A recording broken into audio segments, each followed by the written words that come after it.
Alex Rowley, to be followed by Stuart Maxwell.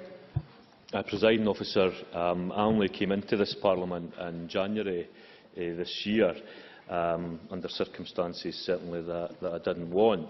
But I'm actually delighted that we've got to this point today, and I'll be more delighted when we get to the 19th of September, regardless of the result, because I think we can then start to focus on what I came into this Parliament to do, which was to fight for the communities that I represent and to fight for a better Scotland.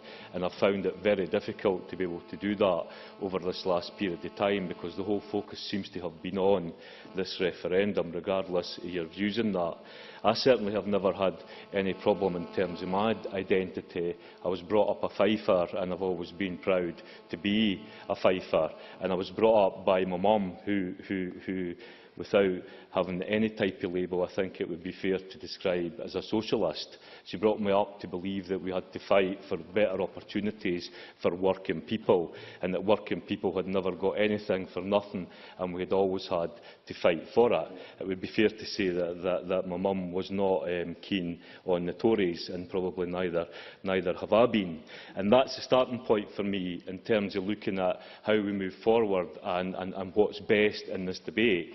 And as Joan McAlpine talks about the talent going south, what angers me, and I think angers so many people, is when we see the masses of young people across Scotland that are the precious resource of Scotland that don't get the opportunities. Surely, if we're talking about ambition for Scotland, then our ambition has got to be that every child, no matter which household they were born into, no matter what area they're born into, are given the opportunity to achieve to their full potential. Surely it's about eradicating poverty and deprivation right across Scotland, and that's got to be the key objective that we fight for. Tough on poverty, tough on the causes of poverty.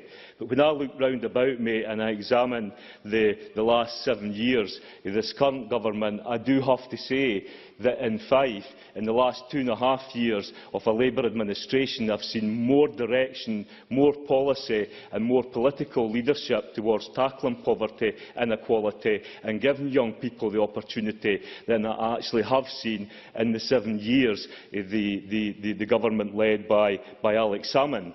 And so, for me, it's about investing in housing. Surely every child should have the right to have a roof over their head.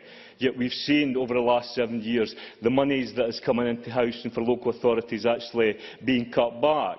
Surely it's about early intervention, family intervention, and in Fife, one of the first things the Labour administration did 2.5 years ago was redirect £8 million into family centres, focusing on those in the greatest need. You can bring about populist policies that will make you popular with everybody, or you can look at prioritising and directing your resources at the communities, at the schools, at the areas that most need them, and that's what there has been a lack of.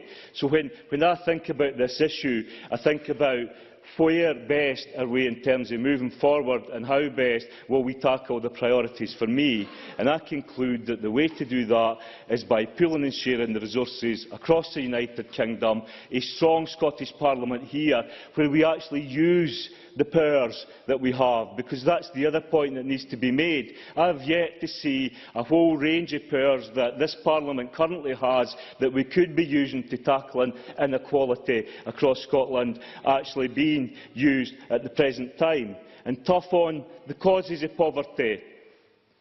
Joan McAlpine. Thank the member for taking an intervention. You talk about the pooling of resources across the United Kingdom. The UK welfare cuts are going to take £6 billion out of the Scottish welfare budget and result in up to 100,000 children being plunged into poverty. How does he see that as a fair pooling of resources? Alex Rowley. I would say to you that under the last Labour government, there was over 1 million pensioners lifted out of poverty across the United Kingdom. Many of these pensioners in Scotland, I remember under the last Tory government, where pensioners were having to choose between heat and eating, and that's not acceptable. Over 200,000 children were lifted out of poverty in Scotland. I remember as a teenager, as a shop steward in Newpay, the public sector union campaigning for the national minimum wage, and being told at that time, even by some trade unionists, that it would never happen. It did happen, and it happened under a Labour government. So I believe that what we need to have is as a poverty strategy for Scotland. We've got to devolve powers into local government. We've got to actually, I would have to say, look at this place again, because I'm not convinced that this place that we're in today actually is working to create joined-up government that will tackle inequality, will tackle poverty. So for me, the best opportunity to actually tackle the big issues and give every youngster in Scotland the best chance in life is a strong Scottish Parliament focused on doing that as part of a strong United Kingdom. My final point is that I think I would describe myself not just as a socialist but as an internationalist, and we need to be looking outward, not inward, at a time when we have so many problems right across the world. Thank you. Thank you.